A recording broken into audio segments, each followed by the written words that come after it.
మొన్న ప్రొఫెసర్ నాగేశ్వరరావు గారు జగన్మోహన్ రెడ్డి గారికి బీజేపీకి ఉన్నటువంటి లాంగ్ ఫ్రెండ్షిప్, అదేవిధంగా టీడీపీకి బీజేపీకి ఉన్నటువంటి ఇన్స్టంట్ ఫ్రెండ్షిప్ గురించి చాలా బాగా చెప్పాడు. తర్వాత టీడీపీ నాయకులు, జనసేన వాళ్ళు ఏ విధంగా నాగేశ్వరరావు గారి మీద ట్రోలింగ్స్, అదేవిధంగా ఆయనకు బెదిరింపులు ఏ విధంగా వెళ్తున్నాయో మనం కూడా చూసాం. అదేవిధంగా ఆంధ్రప్రదేశ్లో అక్కడక్కడ అక్రమ కేసులు కూడా నమోదు చేయడం జరిగింది. ఆ ఎవరివన్నీ కూడా మీరు గత కొద్ది రోజుల నుంచి చూస్తున్నారు. ఇంకా అది కంటిన్యూ అవుతుంది. తెలంగాణ వాళ్ళంతా కూడా ఫైర్ అవుతున్నారు. ఇప్పుడు జమీన్ రైతు పత్రిక ఒక కథనం రాసింది, సేమ్ అలానే రాసింది, కొంచెం మార్చి రాసింది. జగన్మోహన్ రెడ్డి గారికి అమిత్ షా అభయహస్తం, బాబు అలకపాన్పు అని చెప్పేసి టైటిల్ పెట్టి, ఆంధ్రప్రదేశ్ రాజకీయాల్లో బీజేపీ 2 పడవలలో కాళ్ళు పెట్టి ప్రయాణిస్తున్నదన్న సత్యం అందరికి కూడా తెలుసు. వారికి జగన్మోహన్ రెడ్డి గారు కావాలి, అదేవిధంగా చంద్రబాబు నాయుడు గారు కూడా కావాలి. ఇద్దరు తమ వాకిట్లో నిలబడి దేహి అని యాచించే స్థితిలోనే ఉండాలి. అమిత్ షా చిత్రీకరించంటే రాజకీయ చిత్రం ఇది అనేసి జమీన్ రైతు పత్రిక చాలా బాగా రాశారు. కొన్ని అంశాలను కూడా ప్రస్తావించారు. అధికారంలోకి వచ్చిన మొదటి రోజు నుంచి వైఎస్ జగన్మోహన్ రెడ్డి గారికి శ్రీకృష్ణ జన్మస్థానం అంటే జైలు, దానికి జైలుకు పంపాలనే కోరిక నారా చంద్రబాబు నాయుడు గారిలో, అదేవిధంగా ఆయన కుమారుడు నారా లోకేష్ వాళ్ళిద్దరిలో కూడా చాలా వాళ్ళకి చాలా బలంగా ఉంది. ఆ నమ్మకం అయితే ఉంది, పెట్టాలన్న ఆశ, ఆతృత అయితే ఉంది. కానీ తన చేతులకు మట్టి అంటుకోకుండా పని జరిగిపోవాలనేది చంద్రబాబు నాయుడు గారి యొక్క కోరిక. ఆ కోరిక తీర్చగలిగిన వాడు అమిత్ షా ఒకడే. ఎన్నో పర్యాయాలు ఆ ముచ్చట నడిచిందనేసి కూడా చెప్తూ ఉంటారు. కానీ ఎన్నిసార్లు విన్నవించినా అమిత్ షా మనసు మాత్రం మారలేదంట. చంద్రబాబు నాయుడు గారు, లోకేష్ గారు, పవన్ కళ్యాణ్ గారు ఎన్నో రకాలుగా ప్రయత్నాలు చేశారంట. కానీ అమిత్ షా దగ్గర నుంచి అసలు రెస్పాన్స్ రావడం లేదంట. సో జగన్మోహన్ రెడ్డి గారిని అరెస్ట్ చేయాలంటే ఈజీ. ఆయన మీద ఏదో మద్యం కేసులు పెట్టారు, అదేవిధంగా ఆయన మీద పాత కేసుల్లో ఆయన బెయిల్ మీద ఉన్నాడు. సో మద్యం కేసులో జైల్లో పెట్టారంటే అనుకున్నారంటే, ప్రభుత్వాలు అనుకుంటే పెద్ద మ్యాటర్ కాదు. ప్రభుత్వాలు ఎందుకంటే కింద పైన వీళ్ళే ఉన్నారు కాబట్టి అనుకుంటే పెద్ద మ్యాటర్ కాదు. జగన్మోహన్ రెడ్డి గారిని నెలల తరబడి కూడా జైల్లో పెట్టచ్చు. జగన్మోహన్ రెడ్డి గారిని అరెస్ట్ చేయాలంటే రాష్ట్ర ప్రభుత్వానికి ఎన్నో అవకాశాలు ఉన్నాయి. మద్యం కేసు ఒకటి చాలు, బెయిల్ కూడా రాకుండా నెలల పర్వంతం జైల్లోనే మగ్గెట్లు చేయడానికి ఎన్నైనా అసలు చేయొచ్చు.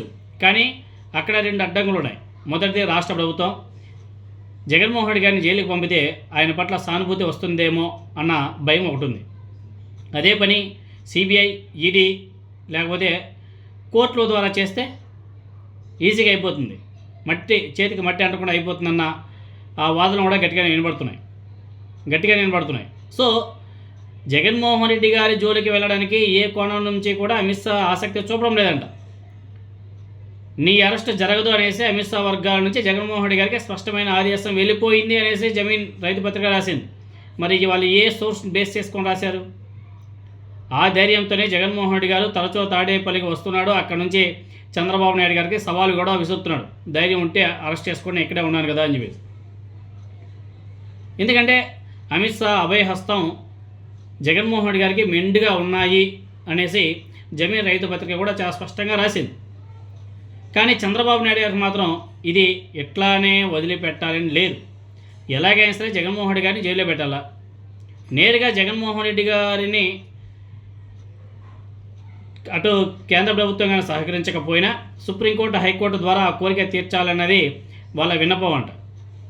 సో ఆ దిశగానే పాత కేసులు ఏవైతే ఉన్నాయో జగన్మోహన్ రెడ్డి గారి మీద, ఆ పాత కేసులని మళ్ళీ తిరగదోడి ఈ రఘురామకృష్ణరాజు గారు, అదేవిధంగా ఇంకొంతమంది నాయకుల ద్వారా మళ్ళీ సుప్రీంకోర్టులో కేసులు వేపించి ఏదో ఒక విధంగా కోర్టుల ద్వారానైనా సరే జగన్మోహన్ రెడ్డి గారిని జైల్లో పెట్టాలా, ఆశ తీరాలి అన్న కసి టీడీపీకి అయితే గట్టిగానే ఉంది. అటు నారా చంద్రబాబు నాయుడు గారికి, అదేవిధంగా పవన్ కళ్యాణ్ ద్వారా కూడా రాయబారం పంపారు, కానీ సక్సెస్ కాలే. అదేవిధంగా ఒకవేళ జగన్మోహన్ రెడ్డి గారి బెయిల్ రద్దు అయితే న్యాయస్థానం ఆదేశంతో జగన్మోహన్ రెడ్డి గారిని మళ్ళీ జైలుకు పంపవచ్చు. ఆ శక్తి ఒక అమిత్ షాకి, మోదీ గారికి మాత్రమే ఉంది. అందువల్ల జగన్మోహన్ రెడ్డి గారి అరెస్ట్లో మీ ప్రమేయం వద్దు, మా ప్రమేయం వద్దు, న్యాయస్థానాల సహకారంతో ఈ సమస్య పరిష్కరించాలనేది చంద్రబాబు నాయుడు గారు ప్రతిపాదిస్తున్నామంటే, కేంద్ర ప్రభుత్వానికి చెప్తామంటే మాట. సో జగన్మోహన్ రెడ్డి గారి బెయిల్ రద్దు కోరుతూ రఘురామకృష్ణరాజు గారు వంటి వాళ్ళతో న్యాయస్థానాల్లో కేసులు కూడా వేసి ఉన్నారు. వాటి విచారణ సహజంగానే ఏళ్ల తరబడి మీకు అందరికీ కూడా తెలిసింది కదా, వెనక్కు పోతూనే ఉంది. సో అమిత్ షా తలుచుకుంటే రేపు ఉదయానికి విచారణ జరిపించవచ్చు. తీర్పు కూడా చెప్పించవచ్చు. ఆ పుణ్యం కట్టుకోమని ప్రాధేయపడుతున్నాడు చంద్రబాబు నాయుడు గారు. ఆయన అభీష్టం నెరవేరుతుందో లేదో మనకైతే తెలియదు అని చెప్పేసి జమీన్ రైతు పత్రిక వాళ్ళు రాశారు. ఇది ఫుల్ తెలుగుదేశం పార్టీకి సపోర్టెడ్ పేపర్. ఇది full supported paper, full supported పత్రికే ఇది. వాళ్ళే ఇలా రాశారంటే ఇంకా ప్రొఫెసర్ నాగేశ్వరరావు గారు కూడా ఏదో ఒక సోర్స్ ఉంటేనే ఆయన అలా మాట్లాడి ఉంటాడు. కానీ ఆ సోర్సే కొంచెం ప్రశ్నించడం వల్ల ఆయన అక్కడితో ఆపేశాడు. సో ఇప్పుడు ఈ జమీన్ రైతు పత్రిక మీద కేసులు పెట్టచ్చు కదా, కేసులు పెట్టచ్చు, వాళ్ళ మీద పేపర్ని కూడా మూయించేయవచ్చు, ఇంకా డోరేంద్ర ప్రసాద్ గారి మీద విపరీతంగా ట్రోల్ చేయొచ్చు, అదేవిధంగా నెగిటివ్గా మాట్లాడవచ్చు, కామెంట్లు చేయొచ్చు, ఏమైనా చేయొచ్చు. మరి ఎందుకు చేయట్లే? ప్రొఫెసర్ నాగేశ్వరరావు గారు ఏదైతే చెప్పాడో సేమ్ అదే కదా వీళ్ళు కూడా చెప్పారు. మరి వీళ్ళ మీద ఏమైనా చేసే అవకాశం ఉందా? అవే ఉండవు. కాబట్టి లాంగ్ టర్మ్ ఫ్రెండ్షిప్కి ఇన్స్టెంట్ ఫ్రెండ్షిప్కి తేడాలు అక్కడ ప్రొఫెసర్ నాగేశ్వరరావు గారు చెప్పింది, ఇక్కడ జమీన్ రైతు పత్రిక చెప్పింది almost all same. Professor Nageswara Rao గారు షార్ట్కట్లో చెప్పాడు, జమీన్ వాళ్ళు కొంచెం విడదీసి మరి ఎక్కడెక్కడ ఏ కోణాలు ఉన్నాయి ఏంటి కథ అని చెప్పేసి విడమరిచి మరి చాలా బాగా అందరికీ అర్థమయ్యే విధంగా చెప్పడం జరిగింది.